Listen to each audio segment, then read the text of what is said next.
nice to see everyone here. Lots of smiley faces. So we're going to talk about Google Ads really, and how when I started at Cognism about 6 months ago, we 4x'd the revenue in 2 months. So that's actual revenue, not just cost per lead or anything like that. Can we have a little show of hands? Who knows what Google Ads is, how it works? Who's an expert? Who's a novice? Cool, bit of a mixture, so good stuff. So you're going to see a bit of everything here. There's some sort of in-depth expertise in there.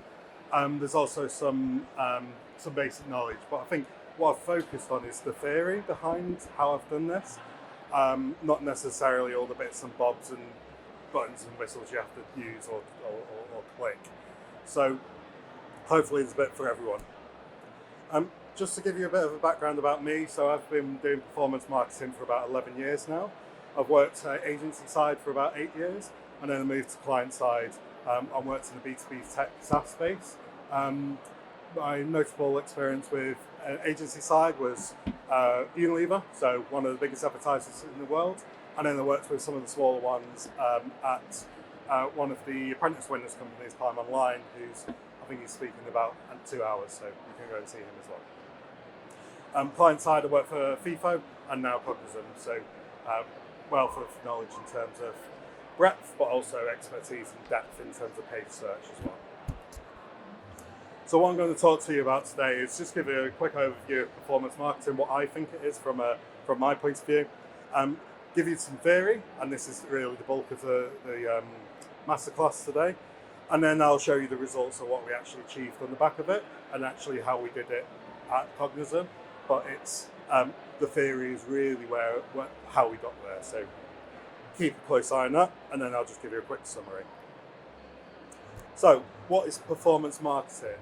Does anyone want to be brave and give a go of how you would define this area of marketing? No? Is a Harry at the back? I think I saw a hat now. So I define this as any type of marketing that produces results. So it's a direct response. A lot of companies, people, theorists, split marketing up into 2 areas: direct response and branding. Branding is the activity that builds your brand, builds a reputation. It can be a wide scope or a short or a very narrow scope. In terms of performance marketing, I also class it as performance marketing. I don't see there's that much difference between the two, but it's essentially trying to get a sale or a lead. That's the 2 main outcomes I see. It can be defined as other things, but these are the main 2. It also can be digital, and performance marketing generally relates to digital. So my previous titles being head of digital, I see it being quite similar as head of performance. And but it can also be traditional. Things like direct mail are quite solid in terms of being a direct response or a performance channel.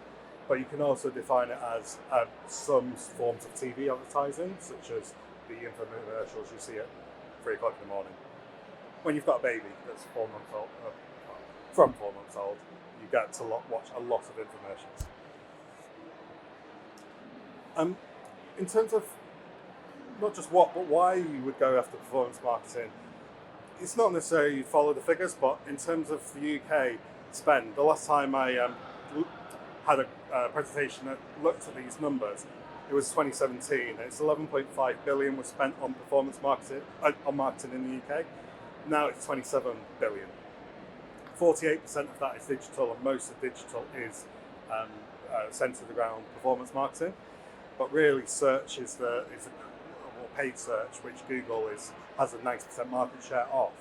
They are at the forefront in terms of producing a direct response. So that's why so many companies invest in search marketing. Display is catching up search, and it was supposed to overtake search years ago, according to several reports. But it seems to be quite sort of growing at the same pace at the moment. Direct marketing and print is still in decline. It has been for years. The 2 channels that have just been, because they've been transitioning online, and a lot of revenue is made up from publications on online subscriptions and advertising. So really, print is almost phased out. The previous figures were from IAB, by the way. These figures are IAB and PwC. And basically what we're showing is just the online or digital spend. So 51% of search spend was on search in 2017, and now it's 49. So it's a slight, not a decline because search is increasing, but there's a growth of display and video. What you can see on the slide, on the left-hand side of the screen, is the effects of the pandemic. So the light-coloured blue is 2019 H1 and going up to H1 2020. So you can see there was a decline because of the pandemic, and there's been an increase in spend, and search has come back very strong since the pandemic. It's rebounded massively. And it's come back stronger than traditional media has as well. So that's just to give you a background in terms of the spend and what I always see, especially with performance, because the point of performance, like I said, is to bring something back, leads or sales. So if companies are investing in it, they know it's working for them. So it's a really good indication. And when you talk about billions rather than hundreds of pounds, there's definitely a strong reason for that investment. So paid search, like I said, one of the biggest channels in terms of spend, but why is it such a key channel? So the reason is you only pay for clicks, you've got a high level of control, and it's an auction-based system where relevancy is important. So when when a user does a search and search for something that is relevant to your business, you only pay for the clicks that you want to pay for. So you might sell clothing, for instance, and you want to sell women's dresses. You only pay for women's dresses, you don't pay for men's t-shirts, for instance, if that's what you want to do. This might be 101 for a lot of people, but essentially on the Google search results page, you've got different positions, and Google now has 4 positions, one which are labelled on this slide, and then the next one is an organic position. So in terms of paid, we're talking about the top of the screen, and organic, we're talking about that last position, but there is 10 on that page. The higher up you are on that search page, the more clicks you get, and basically this is the basic model of how it works. So there's another attribute that gets you high apart from spend. So the more you pay, the higher you get, but also the higher the quality is. Again, might be basic for everyone, but in terms of why it's important, I'll come on to that. But the quality score is essentially a measurement of relevancy for Google. So the higher the quality score, the more relevant it is to your user. By times in the cost per click, which is how much you pay for each click, by the quality score is what position you get on the screen on the previous slide. So someone in position 1 could actually be paying less than someone in position 2 if they've got a better quality score. So just give that point. You can save up to 50% as well by having a high quality score. So that's the sort of discounts you can get. And in the reverse, you can actually pay 50% more if you have a low quality score than someone else on the same results page. So just going into quality score a bit more, because this is essentially one of the foundations of how we improve what you get back for your money. So let's say you set a budget of £10,000 a month. You want to spend that and get as many clicks and as many sales from the back of that. The best way to get the most out of your budget is to improve quality score. Like I said, it's a relevancy factor, but it's measured out of 1 to 10, and you'll see this in your account on your keyword level. But what Google does have as well is quality scores on your ad group, campaign, and account level. So it's not just this one factor on one level. You'll see it in many areas. Google will also tell you click-through rate, ad quality, and landing page experience. But it's not just about that, it's about most of these factors on the screen. And click-through rate is the main area where if you improve that, you'll see your quality score go up and your CPCs decrease. And just on the side note, one way to look at quality score and not just look at your keywords is look at cost per click and ad position. You can't see absolute position anymore, but you can see if it's at the top of the page or not not at the top of the page in your account. And if your position is going up and your CPCs are going down, you can tell that your account quality score has improved without seeing a direct measurement. And as mentioned, quality score less than 5 on your keyword level, you will see inflated CPCs. So this is a concept that we looked at Unilever, and it's called the brand onion. There's many variations of this, but this is the one I've built out for Cognism using using search terms essentially. So at the bottom there, you've got Cognism, and at the top you've got sales logs. So look at this in terms of what the user is searching for. What's at the bottom will give you high conversion rates and high relevancy. So these are the keywords you're going to start with. So when I took over the Cognism account, we didn't really have this built out. We had more of the very bottom of this. So I looked at how we can expand it in terms of volume and diversify what we had in our account. Cognism at the bottom is definitely going to convert better. The further you go out with what we call brand plus generic, then generic that is going to be related but not necessarily exactly what you sell. So at Cognism we sell a sales database solution essentially. So when you sign up to Cognism, you can search for B2B records, so contact details, be an email address or phone numbers of relevant users that you want to target either your ads to or contact by the phone with your sales team. So we don't sell email lists exactly, but we do sell a sales database. You can see for us, for Cognism, this email list is slightly less relevant than database, but it's still the right user. And they're searching for the right solution, or they're looking for a product, but they don't know exactly the solution of a database might exist. And what happens here is, the further you go out, is the less relevant it is, so you've got lower conversion rates, but you do have higher volumes.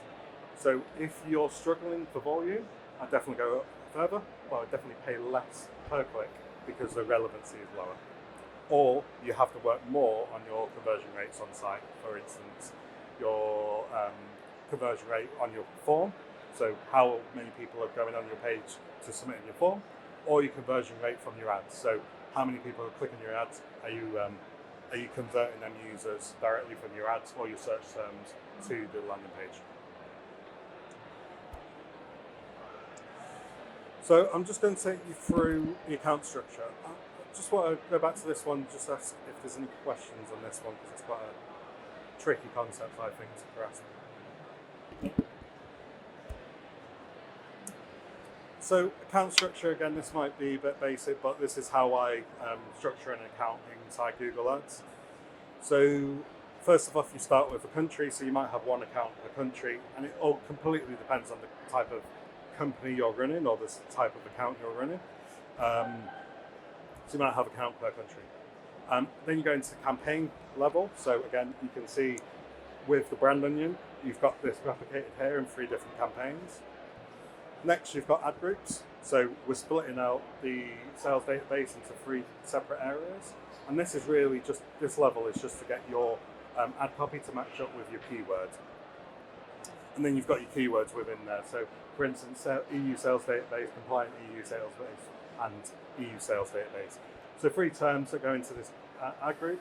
So the ad copy will say sales database, or EU sales database.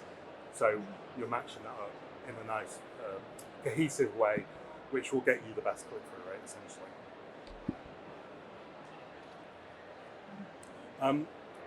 The structure of the account, I've done hundreds of different accounts, so it's quite hard to give you the structure for every business that you may run or client you may run, because they're all different. However, one of the best ways to start with an account structure is look at your site navigation. So if it's an e-commerce site, then you'll have things like male, female, or men's, women's, and then different categories of clothing. For our website, we've got it's split by, say, use case. So it might be sales managers, marketing managers, for instance. So ad copy. So once you've built out your structure, you need to decide on what ad copy you're going to use, and you need to connect the user to your brand. Essentially, I see it as when you're on Google, it's one thing that's going to get your user from Google onto your web page. So it's a bit like an online shop window. What some of the key tips I'd give is definitely use the keyword in your ad copy, and normally right at the start of the ad copy. So EU sales database will be the first words in your headline. End with a strong call to action. So either buy now or sign up now or book a demo. So right at the end part of your ad copy, use that. List USPs and promotions. So you're going to have competitors on Google search. So you've got to distinguish yourself from the other competitors on that page, and test, because you might not know exactly what's going to work. Whatever you have on your website as your main headlines might not necessarily work for each individual search term you're going to use in your Google account. So keep testing different headlines, different offers, and even go to the point where you might put a full stop or change that for an exclamation mark, because that could increase your click-through rate by 5-10%. So it's important to test even little things and larger things like your value proposition. I'm not going to go through all this because there's a lot on that screen, but essentially ad extensions as well are a great way to improve your quality score. Essentially, the more you have, the better your quality score is going to be, because one, that's just a factor in terms of quality score. Two, it increases your click-through rate. And then again, test your different ad copy. But just to give you an idea, you've got site links, which are these blue links, expanded versions here, and then you've got things like price extensions. So there's some that is relevant or not relevant to your industry or your business, but try and use as many as possible is the sort of key takeaway there. So audience targeting was going to be one huge area in search a few years ago. I think Google's backed away from it a bit, but they are mainly using keywords still. But they are automating the process a lot more nowadays. So the way I would use audience targeting is when you get to the outer layers of the brand onion, definitely layer on top some audiences so you're not going completely off key. One of the keywords I had in the brand onion was called sales blogs. So if you just target sales blogs, you're just going to get people looking for sales blogs. One of the audiences you can layer on top of that is users that are in market. So what Google think are actually actively looking to buy marketing or sales software. You can layer that on top, so you're only targeting users in that, but also searching for sales blogs. So they might not necessarily be in the mindset to buy today, but you're capturing that audience early on. And there's two ways of doing this. So what I just described is targeting, but you can also do observations. So when you're actually targeting something that is relevant, so for instance, this sales data keyword example, you can layer on top of that male and 24 to 44, 25 to 44, and what you can see there is what brings back a conversion. So by adding it on in the first place, you can just see what the stats are. So you just got to have a 0% bid increase. So you can look at that, and for us, that segment will give us about a 20% increase in conversion rate. Once you've got that data, then you can make the adjustment. So a 20% increase, I might go for about a 60 to 70% increase in bid in CPC. And that means you're just capturing a bit more of that audience. You might want to go to 200% on that if you're really interested in that user. But essentially, that's a way to just increase slightly how many users you're going to get through from these key audiences or ICPs. And you can layer as many or as little of these on as you want to. So, bit of divergence from the topic, the title of this presentation. We actually went to 7.5x by the time we calculated all the numbers, rather than 4x. But this is just a few insights in terms of how we actually got to them figures. But like I said at the start of the presentation, the main things with these theories that I've put down, I've used these theories for a good number of years. They're the foundations of how we got there, and it's about putting them in place to get to this area. So when I first started, I expanded the keywords. We went from 59 keywords to about 3,000 keywords in terms of our total list. Now, not all of them will be activated and searched on and clicked on, But what it does mean is we've got about 1,000 of those keywords that actually get clicks or impressions. And what we've done is learnt over time which keywords outside of our core 59 that we started with are actually producing results, clicks and conversions. So where and the way I've done that is produce some keyword lists that are relevant, like the brand onion, and gone to less relevant. And as I mentioned before, you've got a brand onion where you've got things like email lists with higher search volumes, and then you've got lower ones like Cognism that are going to give you more volume. And the way I see it is almost you pouring money into this funnel. And once your bottom one fills up, then you go into the next stage and the next stage and the next stage, if you've got the budget and the appetite to do that. So I wouldn't necessarily just go for this whole thing at once. Start in stages, put your money where it's going to convert at the highest rate first, and then if you've got money left over, then go to the next one where you're going to get a slightly lower conversion rate, but over time you can optimize and produce results in these higher level tiers. There is a school of thought at the moment where you don't need to have as many as 3,000 keywords, because Google does capture other keywords that are similar to your main keywords, so you can actually use a shorter list. I think a lot of time Google does recommend that, but by having a longer list, you can have more ad groups, which means you've got ad copy that's more relevant, higher click-through rates, and that produces a higher quality score. So I would recommend using a longer list, but you don't need to be as long as I used to produce in 5-10 years ago, when we had to have every variation and different match types and different word orders. Now you can get away with a lot shorter list. I did go through budget allocation, but this is just to give you an example as well in terms of cost per lead. So, for instance, for us, at our bottom level, we might get a £10 cost per lead, and we go up to £200 cost per lead on the higher volume. But again, it gives you that idea of in terms of cost per lead and how we segment our budget.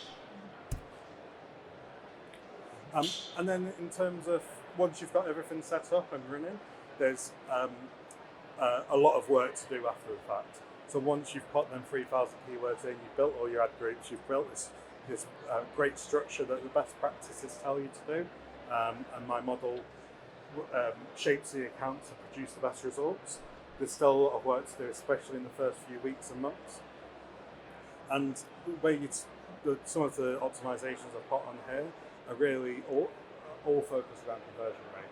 So the higher conversion rate, basically the lower the cost per lead, and the better results you're going to get, the more return you're going to get with your budget. So some of the things, for instance, increasing traffic quality. If you reduce the amount of rubbish keywords or rubbish searches that are going to come through, so you've got a search query report where you can find keywords that are not relevant and you can exclude them in Google Ads. Increasing relevancy, so by tweaking your ad copy, making sure that your copy is related to your keyword, because there is a temptation when you build in 3,000 keywords, I think we had about 200 ad groups, to use the same ad across all the ad groups.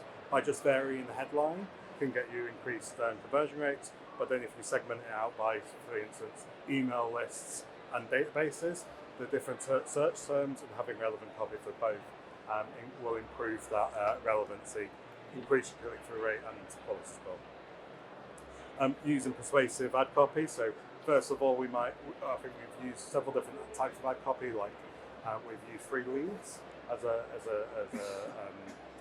attractive offer. So we were giving away 25 free leads. We basically just use our database, use the prospect ICP and pull them leads out. So you could go away and prospect them 25 leads free. We actually found that just going for a straight demo and showing users or prospects our platform works a lot better in terms of conversion rate to a sale. So we just went through iterations of different ad copy. We were getting high click-through rates on free leads, but in terms of actually making sales, we're getting a lot better conversion rates by just saying, would you like a demo of our platform? And the sales team doing a great job of providing that demo and follow-up afterwards. Improving landing pages. So it's quite a broad term, but there's lots of different things you can do in terms of improving landing pages. You can change the button colour, but you can also change the language and text used on the page. But there's no one solution. The main thing I would say is just keep it straight to the point. The users have come there for a reason. Repeat that reason. So if they search for email database, talk about the database on the landing page, and give them a direction of what they want to do next, or what you want them to do next. So book a demo, for instance.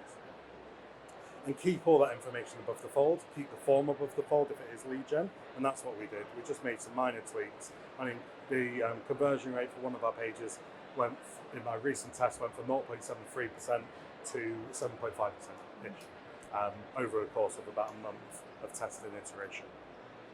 And then reducing friction to purchase. So I think search is quite a direct channel. Someone searches, they click on an ad, they go to a landing page, they submit a form. You want that all to happen with as little thinking time as possible. So if someone's starting to think and trying to figure out what's on the page, you start to lose people and you start to reduce your conversion rate. So giving people as little excuses to think, just giving them what they want or what you want them to do, such as book a demo. That's the best way to get your conversion rate up. And then the last one is rely on AI. So this is, again, looking at more conversion rate and optimization within Google Ads. Years ago, Google's AI wasn't great, like their automation wasn't great. In the last 2-3 years, it's got a lot better. So we used to actually change every individual bids on them 3,000 keywords manually. So we'll go in, we might change hundreds at a time, but we go in and do that manually. Now Google's algorithms are amazing. So you can set it to target a CPA. So you can say, I will pay £250 per lead. And after a few weeks of learning, Google will, most of the time, bring out a £250 CPA or lower, or CPL. Now there's value-based bidding, and what I've done is integrated our CRM Salesforce into Google Ads, which is a feature that is built in. But by doing that, we can now tell Google how much the conversion is worth, not just the final sale, but when an opportunity is generated, and Google will optimize towards the leads that are going to bring opportunities and close one revenue, not just a lead, so a form fill. I would definitely look at combining things. So we actually just got accepted onto an accelerated program with Google, and what they're pushing for is combining keywords, combining ad groups and campaigns to give more data in one place for the algorithms to optimize towards. Back in the day, you used to optimize and tweak 1,000 things. Now you can optimize and tweak Google does it for you on about 1 million different attributes and things you can't adjust for. So it'll adjust by time of day, day of week, location. You just can't do that on a scale that Google does it manually anymore. And also broad match. So broad match used to be the devil's work about 5-10 years ago. Now you can use broad match, which is a type of keyword matching. Google will identify what works for you, what doesn't work, and optimize towards that. You still have to do negative keywords, some of the manual work, but generally you can rely on Google's algorithms nowadays to lead the way, essentially. And there's the result. So 7.4 times increase in revenue in 2 months. We went, and this is the blue line, so it's also affected the demo request. We did a lot of other changes, so it's not just down to that. But the grey line here is the increase from pre-June to post-June. So in July and August, the average was 7.5 times increase in revenue, and that's closed won revenue. Our sales cycle is about 60 days, so it takes a while for that come through. But also inbound direct leads came through, and it's about 20% of paid demos end up in our direct main website pot in terms of how we track. And that was 1.6x increase, that orange line. It's a smaller increase because it's a larger chunk of revenue, but it's still a substantial increase. So, in terms of closing thoughts, basically use data to find the highest returns. So in terms of that brand union, you should see that sort of information in your data if you look hard enough. Make sure you focus on them highest return channels and campaigns. So one thing I didn't mention is we're spending about 50% on LinkedIn and 50% on Google search. It's now about 90% on Google Ads, and that's one of the reasons we produce this return as well. Double down on what's working and cut what's not, for instance, free leads, and then rely on AI to do the heavy lifting. So I used to say that with automation, but now AI, Google's algorithms are so much more advanced than most AI or automation products you can buy on the market now. So that's it. And we're hiring. So if you want to join my team, then you can. Thank you very much.